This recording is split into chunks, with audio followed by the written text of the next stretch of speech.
The day the house was foreclosed, my mother cleaned the Crocks. James Holloway got the call from his mother on a Wednesday morning.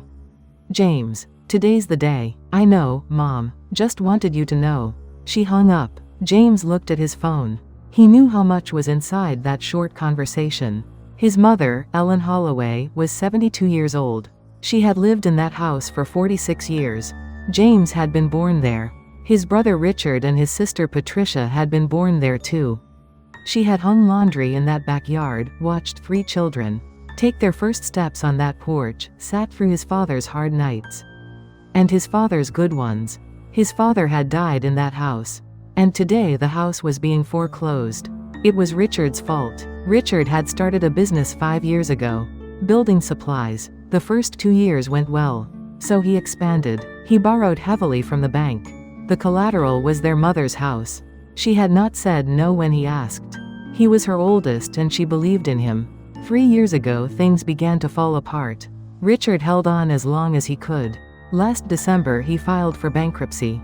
The creditors moved in. The house went to auction. James had asked his mother to move in with him and his wife Sarah. She said yes, but now that the day had actually come, James could not tell what she was feeling. Her voice on the phone had been too calm. That was what worried him. He took a half day from work. He drove to her house. Turning down the alley toward the house, James stopped. His mother was in the backyard. She was wiping down the Crocks, one by one, with an old cloth. She was cleaning the ceramic storage Crocks she kept along the back wall. The crock for salt, the crock for pickles, the crock for flour, the 2 smaller ones. These should have been wrapped in newspaper and sitting in boxes for the moving truck. Instead, his mother was cleaning them. "Mom." She looked up. "You came. Have you eaten?" "I ate." "What are you doing?" "Cleaning them." "Why?" "Just cleaning them." James could not ask more than that. Just cleaning them. He had some sense of what that meant. He sat down on the back step. He watched her work. There was old staining on the side of the salt crock. She worked at it with the cloth. She ran her fingers along the rim and into the grooves. She lifted the lid and wiped inside that too. "How long have you had these?" "That one?" "Before you were born. So more than 50 years. "That's right." She moved to the next one. "Did you call Richard?" "I did." "What did he say?" She paused. "He said he was sorry." "And what did you say?" "I said it was all right." James sat with that for a moment. He could feel the weight of it. Richard said sorry and she said it was all right. On the day their childhood home was being handed over to someone else. She said it was all right. "Are you actually all right, Mom?" She kept wiping. "A house is a house. A house isn't a person." She said it so simply that James felt something drop in his chest. "Is Richard going to be okay?" "I don't know. That's for him to work out." "Aren't you worried?" "Of course I'm worried. It would be strange not to be. But does my worrying change anything?" James had nothing to say. His mother lifted one of the smaller Crocks. "You know this one. This is the crock I had when you were little. Before you were even in school. That thing's still here. The crock is still here. What was in it got used up long ago. But I kept filling it back up. You loved that cornbread I used to make. This is where I kept the cornmeal." James looked at the crock. The handle had a small chip in it. But it had held up for decades. "You're taking it with you." "Of course. You could get a new one." "That one's chipped." She shook her head. "I like this one. This one is mine." James nearly cried. He held it. When she finished cleaning the Crocks, she stood up slowly, straightening with a small wince. Her back. "Mom, go inside and sit down. I want to walk the yard one more time." She walked the yard slowly. James followed. The yard was not large. An old single-family house on the edge of the city. The yard was barely 30 feet across. But she walked every corner of it. She looked at the spigot on the side of the house. She looked at the old clothesline. She stopped at the small flower bed along the fence. A dandelion had come up in the flower bed. She crouched in front of it. "I have to leave this behind. Dandelions grow anywhere. I like this one." She touched the leaves gently with her fingertips. Then she stood without a word and went inside.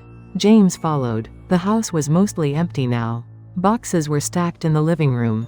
Old wallpaper, old floorboards, afternoon light coming through the window. She sat down in the middle of the living room floor. James sat beside her. "What are you thinking about?" She thought for a moment. Your father. Dad. He died right there. In that room. He reached out his hand and I held it. I keep thinking about that. James could see it. That back room, completely empty. Now, where his father had taken his mother's hand. Does it hurt to leave? It hurts. But the house didn't do anything wrong. The house did everything a house is supposed to do. What do you mean? We lived here. We raised all of you. We buried your father. I put up preserves and made pickles. And hung Christmas lights on that porch every December. The house did all of that work. Now it's somebody else's turn to live here. That's the house doing its work too. James felt those words land somewhere deeper than he expected. The house did everything it was supposed to do. He could not get to where she was. He was still angry. At Richard. At the situation. At the feeling of injustice in all of it. Their mother had lived here 46 years. This was wrong. But she was thanking the house. Mom, you're allowed to be angry.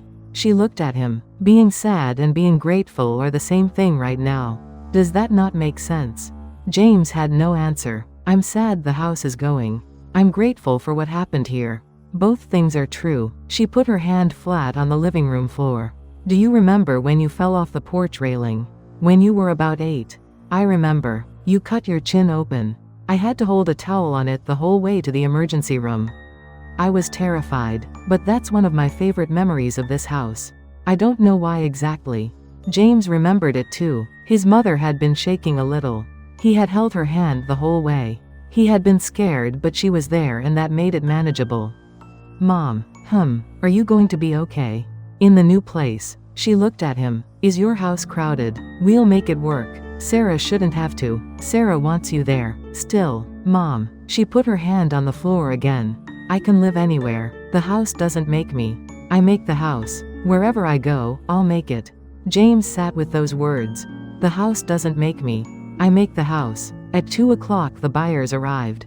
A middle-aged man and a younger woman, there to do a final walk-through. His mother met them at the door. Please come in. She walked them through the house. James stood back and watched. The man said, You've been here a long time. 46 years. That's something. A moment of quiet. His mother said, I raised 3 children in this house. It's a good house. Please take care of it. Her voice did not waver. James turned away and pressed his fingers against his eyes. The buyers finished and left. His mother stood at the front door watching them go. Then she turned and looked at the yard one more time.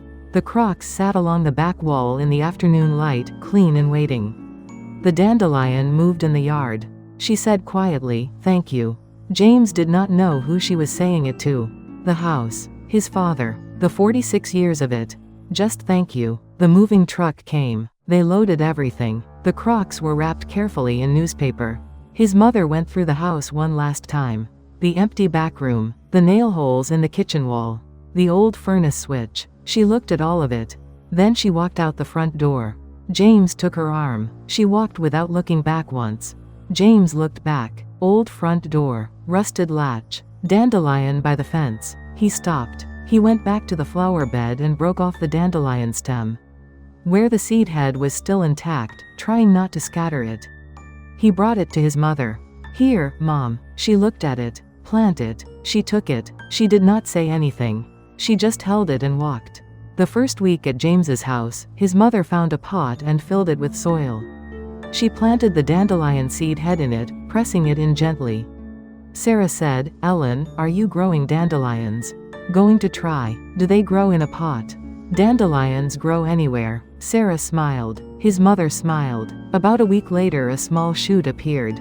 His mother called James to the porch. Look. A tiny pale green leaf was coming up from the soil. There it is. There it is. She moved the pot toward the sunnier part of the railing. James. A house isn't a house. What is it then? It's the people. Wherever the people are is the house. James looked at the small green shoot in the pot. His mother crouched beside it. She had lived 46 years in a house that was gone now. And her face was lighter than he had seen it in months. He thought I thought she lost the house. But she brought the house with her. She brought the Crocks. She brought the dandelion. She brought 46 years of memory. If these stories matter to you, please subscribe. We bring you a new one every week from the places where real life quietly shows us what lasts.